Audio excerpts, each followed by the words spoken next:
Architecturally exposed structural steel. Design with detail. Part 1. What is AESS?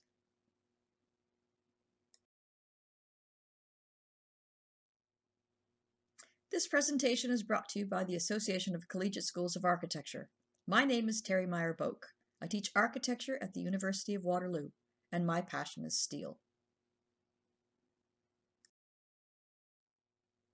What exactly is architecturally exposed structural steel? The law courts designed by Arthur Erickson represent what we have come to expect of AESS.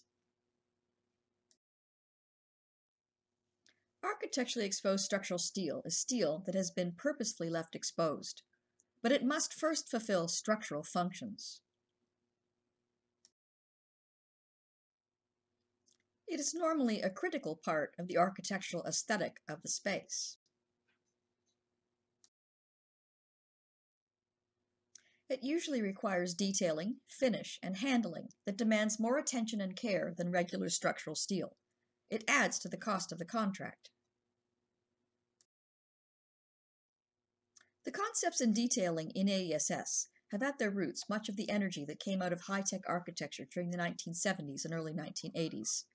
The early works of Foster, Rogers, and Piano set in motion an approach to detailing that is carried through in contemporary AESS. Where high-tech was practiced by very few firms, it evolved into more pervasive applications of architecturally exposed structural steel. Chicago O'Hare International Airport is said to be the first use of what we now know as AESS in the United States. When designing AESS, one important question that must be asked is, how good is good enough? AESS was initially only being used on very high-profile projects that had exceptionally high budgets. AESS is now also being specified for mid to lower-end projects. However, not all projects had or have the budget to pay for the sort of detailing of a Calatrava. The reality is that not all AESS ends up being specified for high-end projects and their associated budgets. The question needs to be asked, for every project, what detailing is appropriate to the use, the nature of the exposure, and the budget? Exposed steel is used on stadiums and housing as well, and these projects have budgets that are typically more constrained than those for gallerias, museums, and airports.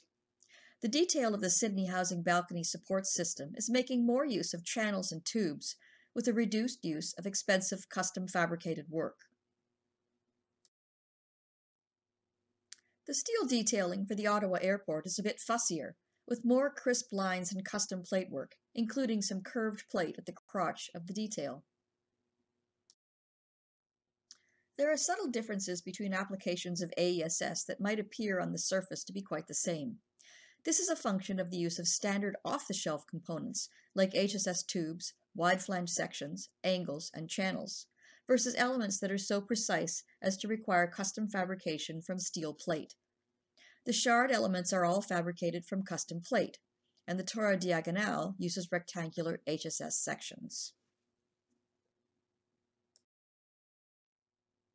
The bottom line is that all AESS does not need to be equally crafted.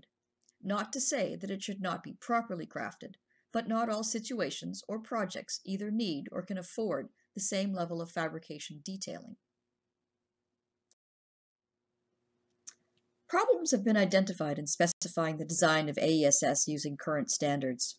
AESS is not covered in the miscellaneous metals spec, as this does not address the structural requirements of the steel, only its appearance. AESS can be priced out of sight on projects if excessive fabrication requirements are added out of ignorance, assuming that all projects warrant high-end fabrication and detailing. If Mies once said, "God is in the details," then what are these ironworkers doing? It would seem they are grinding the surfaces around welded connections. For a structure that will be visible up close, but for passengers who are just standing by, waiting for an airport pickup, the location of the welds is far overhead and really out of view. If we look at the completed structure, we can perhaps become a bit more critical of ways that we can better design the connections of exposed steel structures if we contemplate viewing characteristics. What it comes to is that not all AESS needs to be created equal, and that we can choose appropriate approaches that are based on: Number 1, the use of the building. Some buildings do not warrant expensive detailing, and some do. Number 2, the distance to view of the connections. If you cannot see it up close, you can detail less expensively. Number 3, the ultimate finish requirements. This is about fire protection, glossy paint, and corrosion protection, as the finishing of the steel can mask some of the details or make them more obvious. Exquisite or expensive detailing needs to be close enough to view to be warranted, or its impact will be lost on the occupants of the building. Even within the range of these 4 projects, all which have high-level custom work that includes significant weld remediation, grinding, and filling, there is indeed a range. The premise in deciding on your detailing strategy, then, is that elements that are close to view range warrant higher-end details than connections that are located at a distance. Generally, the measurement of 6 meters or 20 feet has been decided upon to represent near versus far. It has to be appreciated that many of our buildings, like this atrium space, have spaces that are viewed from many angles, so this needs to be translated to acknowledge multiple viewing positions when detailing the steel. Even architects such as Santiago Calatrava recognize the relationship between distance to view and detailing. Where the steel at the lower levels of Brookfield Place has been fabricated using all custom welding and appears quite seamless, when we look to the higher levels, we can see the use of bolts to connect many of the members. These connections are well beyond the public view. The view to the ceiling of the Galleria also highlights that you need to consider night lighting conditions, as the white steel and its detailing shows up more distinctly against the blackness of the night sky than it does during the daytime hours. This view of the diagrid support system for the new waiting area at King's Cross Station in London, England, also highlights the importance to recognize the night view. The geometry, patterning, and slight variation in the connection design and structural shapes is much more apparent at night than it is during the day.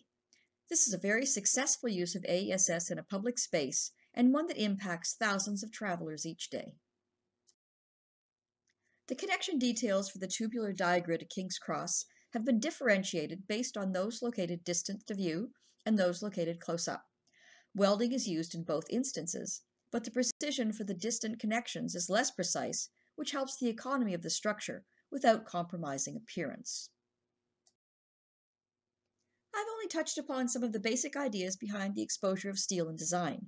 For more information and lots of case study examples and photos to inspire your work, feel free to connect with me on my AESS Facebook page. And for more detailed information on designing with architecturally exposed structural steel, check out this book on the topic.